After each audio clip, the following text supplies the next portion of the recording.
Doctor Mohammad Yunus. Doctor Mohammad Yunus, আপনাকে আমাদের অনুষ্ঠানে স্বাগত জানাই। আমরা আপনাকে ধন্যবাদ জানাই আমাদেরকে সময় দেওয়ার জন্য। আমাদের সাথে আরো রয়েছেন বেগম খালেদা জিয়া, আপনাকে আমাদের অনুষ্ঠানে স্বাগত জানাই।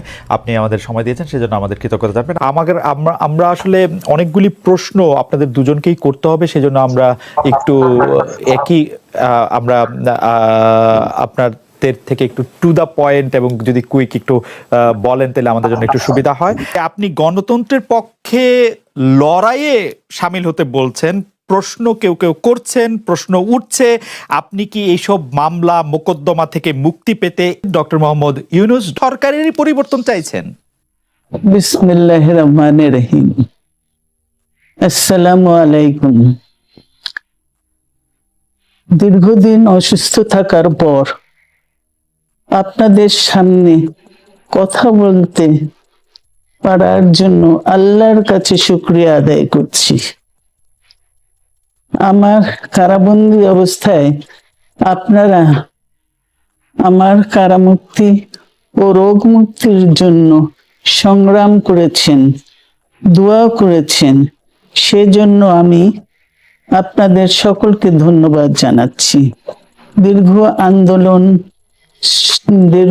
আন্দোলন সংগ্রাম ও ত্যাগের মধ্য দিয়ে আমরা ফ্যাসিবাদী অবৈধ সরকারের কাছ থেকে মুক্তি পেয়েছি। আমি আন্তরিক ধন্যবাদ জানাতে চাই আমাদের বীর সন্তানদের, যারা মরণপণ সংগ্রাম করে এই অসম্ভবকে সম্ভব করেছে। শত শত শহীদদের জানাই শ্রদ্ধা। এ বিজয় আমাদের নতুন সম্ভাবনা নিয়ে এসেছে। দীর্ঘদিনের নজিরবিহীন দুর্নীতি, গণতন্ত্রের ধ্বংসের স্তূপের মধ্য থেকে আমাদের নির্মাণ করতে হবে এক সমৃদ্ধ বাংলাদেশ। ছাত্র তরুণরাই আমাদের ভবিষ্যৎ।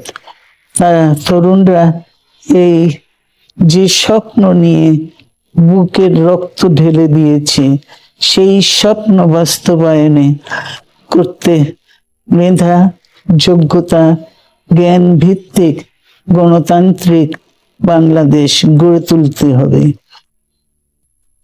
শোষণহীন সমৃদ্ধ বাংলাদেশ, সকল ধর্মের গোত্রের অধিকার নিশ্চিত করতে হবে। শান্তি, প্রগতি আর সাম্যের ভিত্তিতে আধুনিক বাংলাদেশ নির্মাণে আসুন আমরা তরুণদের হাত শক্তিশালী করি। ধ্বংস নয়, প্রতিশোধ নয়, প্রতিহিংসা নয়, ভালোবাসা, শান্তি ও জ্ঞান ভিত্তিক সমাজ গড়ে তুলি। কিছু না বলেও আপনি যে দুর্যোগের মধ্যে আছেন, বললে না জানি কি হতো, আপনার মন্তব্য একটু শুনতে চাই। অবস্থাটা হলো, আমি বলছি দেশের কাউকে কিছু বলি এমন কথা তো নয়। বাইরে বিদেশেও যে সবাইকে যে সাদরে নিয়ে আসি তাও না, তাদেরকে অনেক শর্ত দিই আমার এই কথাগুলো লেখার ছাপানোর আগে আমাকে বলতে হবে, যাতে আবার এমন কোনো কথা শব্দ এমন থেকে না যে আমি আর বিপদের সম্মুখীন হবো। আমি শুধু বিপদ থেকে দূরে থাকার জন্য এটা করছি, কারণ আমি চারদিকে বিপদের মধ্যে আছি। আপনি যখন বলছেন যে গণতন্ত্র মানবাধিকারের পক্ষে এক কণ্ঠে কথা বলার আহ্বান আপনি জানাচ্ছেন, আপনার কাছে কি মনে হচ্ছে যে গণতন্ত্র মানবাধিকারের পক্ষে এখন বহু পক্ষ বহু কণ্ঠ, এটা আসলে এক কণ্ঠে কেউ বলতে পারছে না বা সাহস পাচ্ছে না বা বলছে না, এরকম আপনার মনে হচ্ছে কিনা? আমার মনে হচ্ছে তাই, কারণ বলতে পারছে না তো, মুখ খুলে সব গণতন্ত্রের কথা বলতে পারছে না।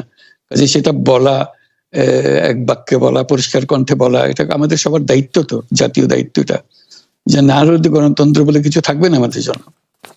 আদৌ গণতন্ত্র বলে কিছু থাকবে না। আপনাকে কি তিনি তার প্রতিদ্বন্দ্বী মনে করেন, নাকি সত্যি তার কাছে এমন কোনো তথ্য রয়েছে যে আপনার বিশাল কোনো রাজনৈতিক অভিলাষ রয়েছে? আপনি কি রাজনৈতিকভাবে তার প্রতিদ্বন্দ্বী হয়ে উঠছেন বলে তিনি আপনাকে অপছন্দ করছেন, না কি কারণে, আপনার কি মনে হয়? আমার মনে হয় উনি মনে করেন যে আমি দেশের সর্বোচ্চ ডাকু, সন্ত্রাসী, কিংবা আমি অপরাধী, আমি সেরা চোর এই জাতীয় জিনিস মনে করেন, কাজে সেগুলো ব্যাখ্যা করেন উনি তার মাকে, এমন সব কটু শব্দ ব্যবহার করেন যাতে মনে হয় যে আমার সম্বন্ধে তার ধারণা খুবই খারাপ। আসলে এটা নিয়ে কথা বলাটা একটু বিব্রতকরই, কিন্তু কেউ কেউ এটা বলে থাকেন যে বিশেষ করে যে 2007 সালে যে 111 সরকার আমরা যাকে বলি, তাদের যে বিরাজনীতিকরণের একটি চেষ্টা, সেই চেষ্টার মধ্যে আপনার অংশগ্রহণ আছে কিনা। যদিও বারবার বলা হয় যে আপনি আসলে সেই ক্ষমতাটা দখল করতে চেয়েছিলেন, অথচ আমরা উল্টা শুনেছি, আপনার মুখেও শুনেছি, যারা ওই সময় কৌশলভ ছিলেন তাদের মুখেও শুনেছি যে আপনাকে আসলে অফার করা হলো, আপনি সেটি ফিরিয়ে দিয়েছিলেন। কিন্তু কেউ কেউ আবার বলে থাকেন আপনি একটা লম্বা সময়ের জন্য চেয়েছিলেন। এইটি কি একটা কোনো কারণ হতে পারে? এই ব্যাপারটিকে আমাদের দর্শকদের জন্য মানে বা ইয়েদের জন্য একটু আপনি পরিষ্কার করবেন যে আপনি আসলে রাষ্ট্রের সর্বোচ্চ ক্ষমতায় বা রাজনীতির জায়গায়, দেশ পরিচালনায়, সেগুলিতে আপনি আসলে আসতে চেয়েছিলেন কিনা, চান কিনা, বা ওই জায়গা থেকে।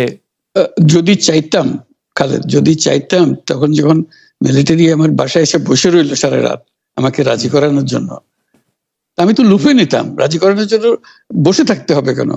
আমি যদি ক্ষমতাই চাইতাম, বলে আর চলেন চলেন, কি করতে, কি কোন জামাটা পড়তে হবে দেখিয়ে দেন, এখনই যাচ্ছি।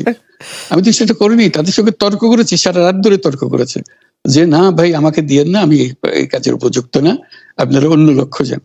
তারা আমার উপরে মন ঠিক করে ফেলেছে আমাকে নিতে হবে। আমি বারে বারে বলতেছি তাদেরকে, তো তারা নিরাশ হয়ে ফিরে গেল, বললো যে সকালবেলা আবার আসবো, সকালবেলায় আসলে তখন আপনি আমাদেরকে বলেন যে রাজি আছেন। ঠিক আছে, তা না হলে তো আমি সঙ্গে সঙ্গেই রাজি হয়ে যেতাম। কে ছাড়ে যাও আপনাকে, দেশের পুরো সরকারের প্রধান হবার জন্য আহ্বান জানাচ্ছে, বাংলাদেশে এরকম কয়জন মানুষ আছে বলবো যে না আমি এই দায়িত্ব গ্রহণ করব না? আমি তো করলাম সেটা। এখন আমার নামে বলা হচ্ছে 10 বছর চেয়ে, আমি বছর দিয়ে তো পুষ্টই উঠে না।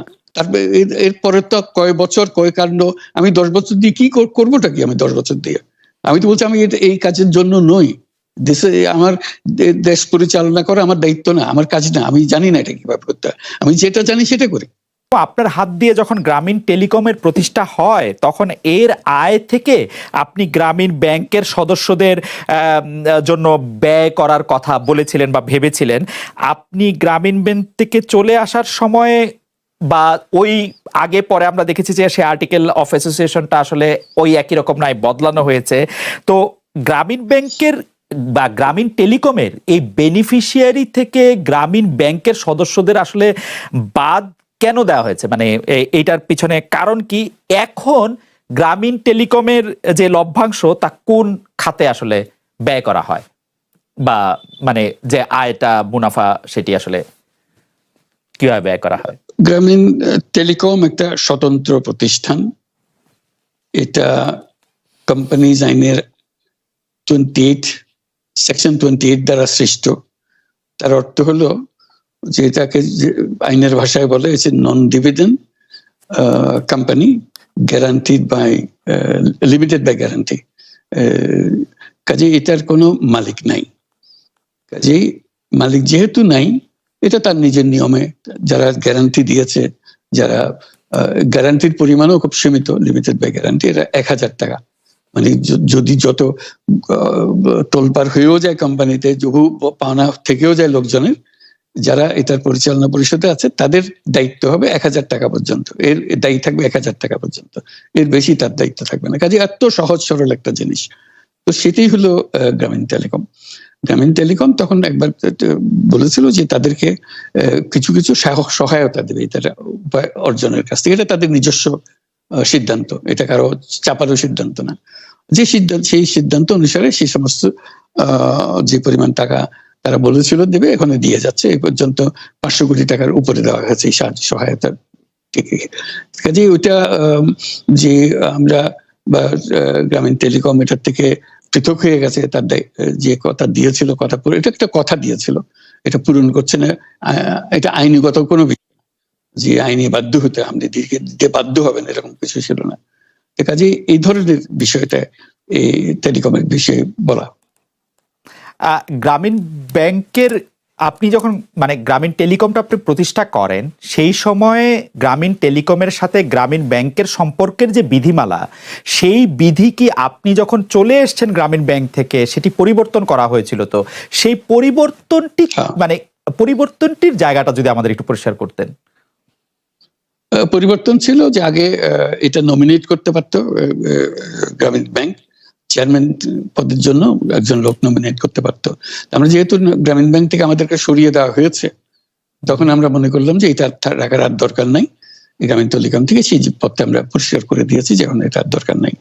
এইটুকুই পরিবর্তন হয়েছে। এটা ন্যায়সঙ্গতভাবে পরিবর্তন করার ধারা অনুযায়ী যা যা করতে হয় সেটা করা হয়েছে।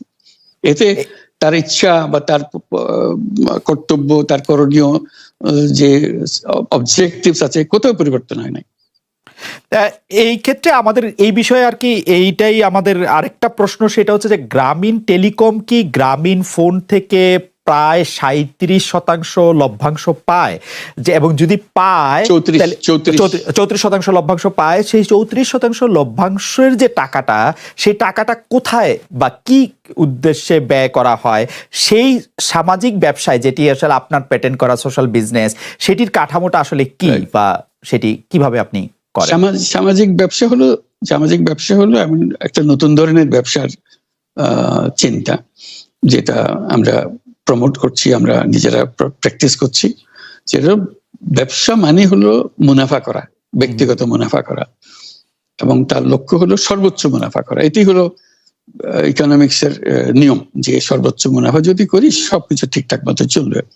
আমরা বললাম যে এটা ভুল জিনিস, যে সর্বোচ্চ মুনাফার মধ্যে দিয়ে মানুষকে এক রকমের নেশাগ্রস্ত করেছে। এই মুনাফার নেশার মধ্যে তাকে ঢুকিয়ে দেওয়া হয়েছে।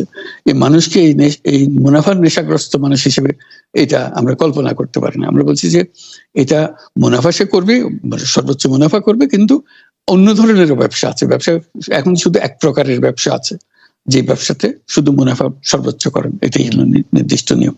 আমরা বলছি আরেক রকমের ব্যবসা, যেটা হলো মানুষের সমস্যার সমাধান করা, মুনাফার জন্য কোনো রকমের ইচ্ছা তার না থাকা, মুনাফা বিহীন ভাবে, কোনো মুনাফা, ব্যক্তিগত মুনাফা না নিয়ে শুধু সমস্যার সমাধানের জন্য ব্যবসা করা, এটাকে আমরা বলছি সামাজিক ব্যবসা।